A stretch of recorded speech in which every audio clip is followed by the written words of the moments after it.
মশাই, আপনি আমাকে ঠকাননি তো কি করেছেন? হ্যাঁ, আমি নিজের চোখেই তো সব দেখলাম। আসসালামু আলাইকুম ভাই। ওয়ালাইকুম আসসালাম ভাই, আসুন আসুন, কেমন আছেন? কি লাগবে বলুন ভাই। আলহামদুলিল্লাহ ভালোই আছি। তা আপেলের কেজি কত করে ভাই? 200 টাকা ভাই। আর কলা? খুবই কম দাম, মাত্র 150 টাকা। আর কমলা কত করে?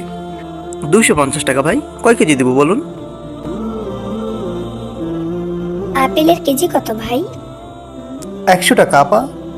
কলা মাত্র 80 টাকা। আর কমলা? 110 টাকা আপা। আচ্ছা, তাহলে এগুলো 1 কেজি করে আমাকে দিন ভাই। আচ্ছা ঠিক আছে, দিচ্ছি, একটু অপেক্ষা করেন। আল্লাহ, এই লোক তো আচ্ছা ঠকবাজ। এই মহিলার কাছ থেকে কত কম দাম রাখছে আর আমার কাছ থেকে কত বেশি বেশি রাখলো।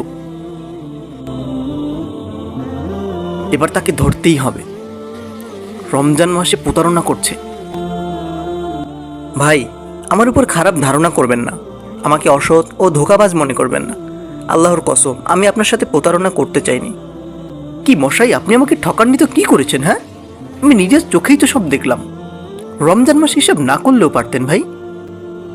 তাহলে শুনুন ভাই, এই মহিলাটি কয়েকজন ইয়াতিম বাচ্চার মা। তার স্বামী মারা যাওয়ার পর সে তার সন্তানদের নিয়ে একা একা বসবাস করছে। আমি জানি তারা খুব অভাবী পরিবার। ওই ইয়াতিম বাচ্চাদের জন্য আমি মহিলাটিকে বিভিন্নভাবে সহায়তার কথা বলেছি, কিন্তু মহিলাটি তা বারবার প্রত্যাখ্যান করেছে। সে চায় তার সন্তানরা যেন কারো অনুগ্রহে বেঁচে না থাকে, কারো কাছে যেন হাত বাড়াতে না হয়।